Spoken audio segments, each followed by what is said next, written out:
What is up, you guys? I'm Charmx. Today I'm going to be reacting to 5 incredibly strange photographs and the unexplained stories behind them by Top 5s. Now, I love Top 5s. Top 5s makes really freaking weird and creepy videos a good portion of the time. And I really like them. So hopefully this will be quite interesting and quite weird and strange. But with that being said, the original links in the description. Make sure you guys go subscribe to Top 5s. So without any further ado, let's begin.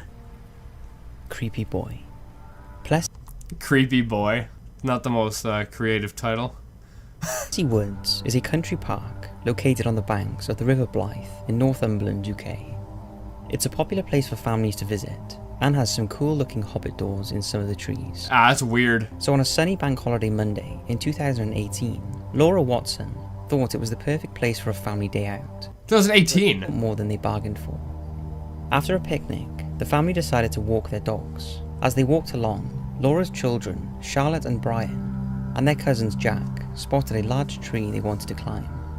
Seeing it as a perfect photo opportunity, Laura got the 3 children to pose. When she got home and put the picture on the computer...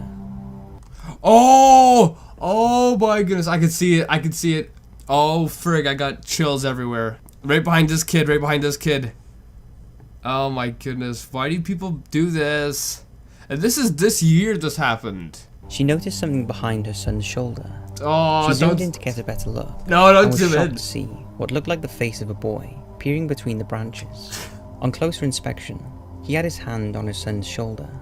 The family are convinced that there was no one there at the time the photo was taken. And that is freaking creepy. I don't like... Oh my goodness, we barely started the video, I'm already creeped out. I got like chills everywhere when I first noticed it, like everywhere. You would think Byron would know if someone's hand was on his shoulder. Laura, who is a skeptic and has never believed in the paranormal, has become so unnerved by the image that she is having trouble sleeping. And fears if it is a spirit, that it may have followed her family home. Many have speculated on what the figure could be, and some have suggested that it's the spirit of a young boy who drowned in the river near the woods some years ago. Stop. I've done a bit I don't want to look at it. It's freaking creepy. I don't want to look at it. of research into the woods nearby and can't find anything about the drowning. But that doesn't mean it's not true. What I will say is that if the photo is real, it could be one of the clearest ghost images I've ever seen. That was creepy. As soon as I noticed it, oh my goodness, I got chills everywhere. I did not want to look at that image. What made me think reacting to this was a good idea? Who's in the window? Now, I don't use Reddit a whole lot for video research, but there are some hidden gems on there that often get dismissed, and this is one of them. Speaking of hidden gems on Reddit, I found this image the other day. I posted it on Twitter. I think it's like the funniest joke I've seen on Reddit in a little while now. The poster was Copender, and the photo in question was taken by his father back in 2016. The family had rented an apartment in one of the oldest parts of Quebec City, known as Place Royale. The family stayed in the 2 floors above the restaurant you see in the photo. Well, one evening, the whole family went out for dinner, leaving the apartment empty. And on the way, the dad took 2 pictures in quick succession of the outside of the building. The family then went... Oh, so is it this person right here? Person just snooping around upstairs? That's what it might be. It might be someone just going around through their room. Went straight up to their rooms, but when they looked back over the photos, they noticed a strange figure was lurking in the living room of their apartment. The apartment was exclusively rented to them, and only themselves and the landlord of the pub below had the keys. So who this was a complete mystery. Nothing had been moved or taken in the room, and there were no signs anyone had been in there, so it's unlikely it was a cleaner or maintenance man, especially that time of night. Probably just yeah, like employee or someone with a room key just snooping around trying to find something valuable. And if you didn't really have anything that valuable, they probably wouldn't take anything, right? So who was the mysterious figure in the apartment? If it was a human, how did it get out so quickly without the family noticing? After all, it took less than a minute to get up to the apartment after the photo was taken, and no one should have been up there in the first place. Maybe they never left. Maybe they're still in it, right? Maybe they're hiding. Fair. That's a creepy thought. In 2014, British professor John Hyatt caused a stir when he released a series of photographs depicting tiny flying creatures that he suggested looked like fairies. John captured the unique images when he was out rambling in the Rosendale Valley in Lancashire, and snapped what he believed to be a cloud of insects. However, when he got back to his studio later and enlarged the images using normal-sized enhancement techniques, he saw these tiny figures.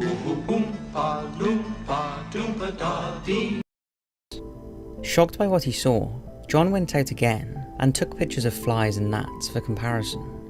Wait, so is this the image he took here? And where's the actual image of it zoomed in or whatever? But said they just didn't look the same as the fairy images. The collection that he entitles Rosendale Fairies went on display at the Whitaker Museum in Rosendale and caused a sensation. John, who is an international artist and professor of art...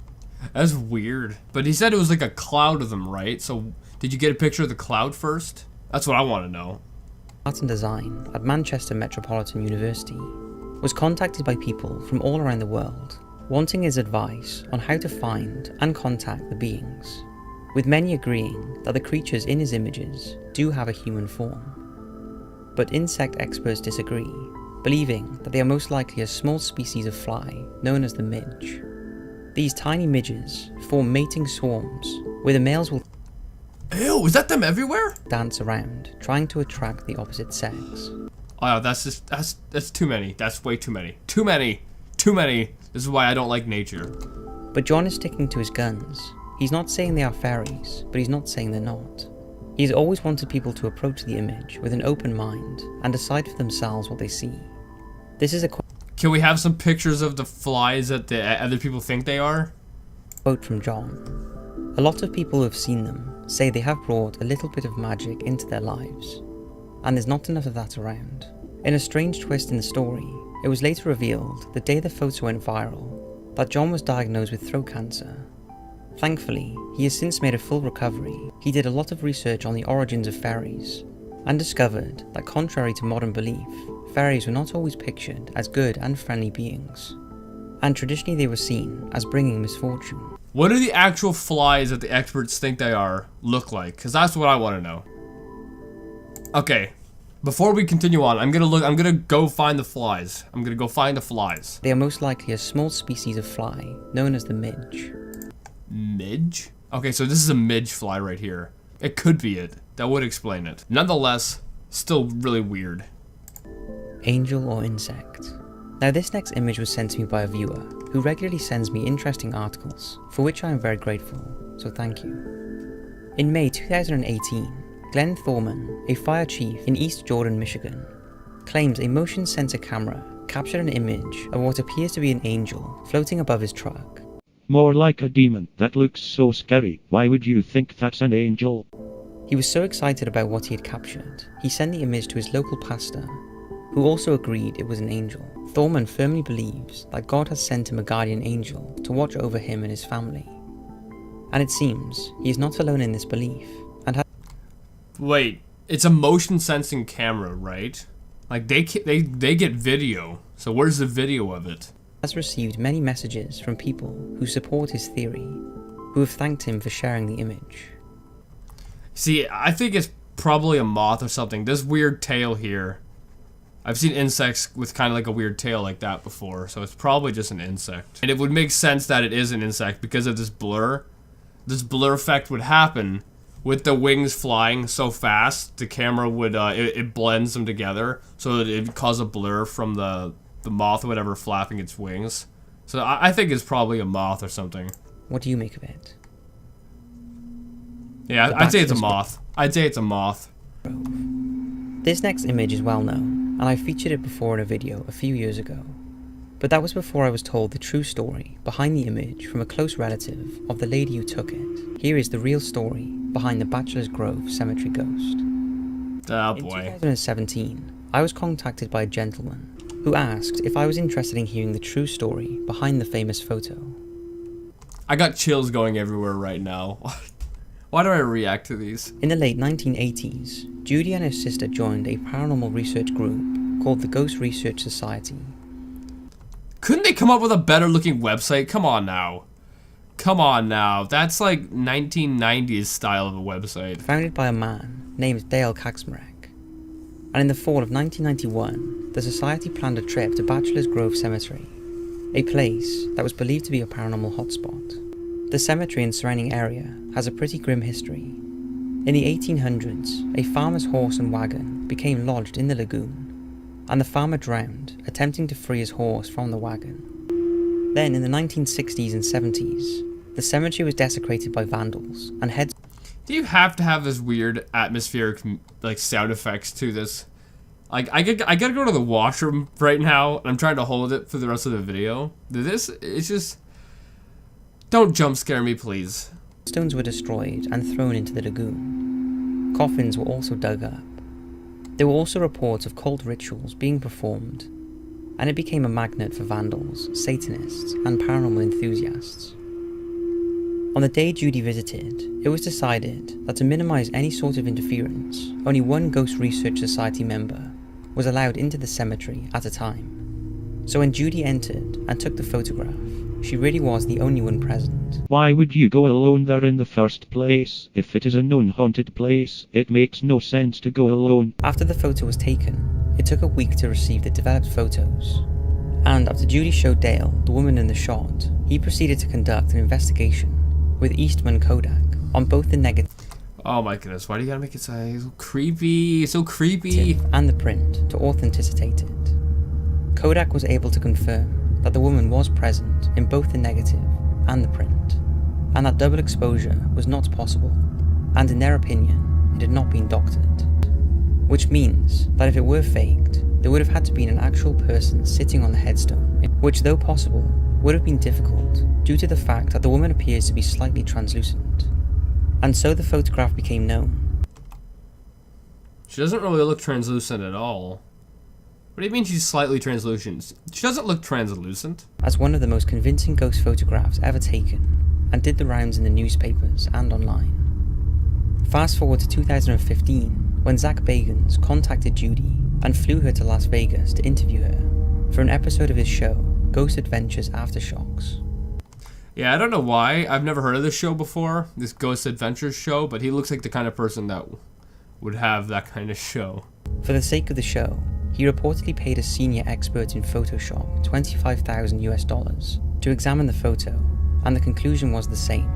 The image and the negatives were genuine. At the time, You paid a Photoshop expert 25 grand to look at an image? It looks like I need to get better at Photoshop. What? Zach also offered to purchase the original negative from Judy for his paranormal museum in Las Vegas, but she declined. The relative also explained that although he is a skeptic, he believed the photograph was genuine, and that Judy has not profited from it in any way, and had no reason to lie about its authenticity. He said that she is not a crazy person, and although he could not definitively say it was a ghost, he did say it's definitely not a scam. Oh my goodness, I have to go to the washroom so bad. I think it's weird. I don't know if it's real. I don't know. And when was it originally taken? Like in the 1990s or something? I missed that part, so I forget when it was actually taken. But I know the relative reached out to you in 2017. But yeah, I don't know, like, if she was in it for money, she could have just sold it to the guy, right? To put in his museum. It sounds as if she wasn't in it for money, because if the guy is willing to pay some guy who's an expert in Photoshop 25 grand to look at the picture, I'm pretty sure he would pay you a lot more to actually have the negative or whatever, right? The original picture. So it seems as if she isn't in it for money. And if she isn't in it for money, then it brings a stronger argument to her side, you know, saying that it might actually be real or whatever. I don't know. Either way, it's freaking weird. I think the last one there's probably no, the first one was the creepiest. The first one was the creepiest, because when I saw the face behind it, I got shivers everywhere. Anyway, if you guys like this, make sure you give it a thumbs up, possibly share with a friend. If you're new, subscribe to Joe Family. Also, make sure you guys go subscribe to Top 5s, as well as go support Top 5s on Patreon. That link will be in the description. I'll see you guys next time. Boop!